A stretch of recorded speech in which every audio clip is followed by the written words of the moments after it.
උන් හමින්බර්ඩ් මැජික් එක අපි ආයෙ කරන්න යන්නේ.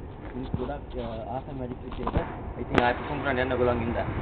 සාමාන්‍යයෙන් කරන්නේ ස්පෙක්ටේටර් කෙනෙක් තමයි අපි ඉල්ලනවා තමන් කැමති ක්‍රෙඩිට් කාඩ් එකකට ID කාඩ් එකක් දෙන්න කියලා. ස්පෙක්ටේටර් කෙනෙක් නෑ මගේ මේ වයිෆ් විතරයි ඉන්නේ. ඒක නිසා මම මගේ කාඩ් එක කරනවා. ඒ වෙන්නේ.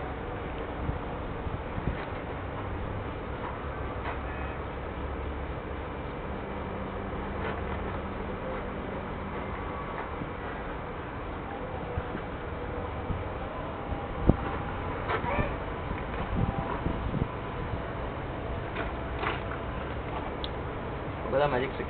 Thank you.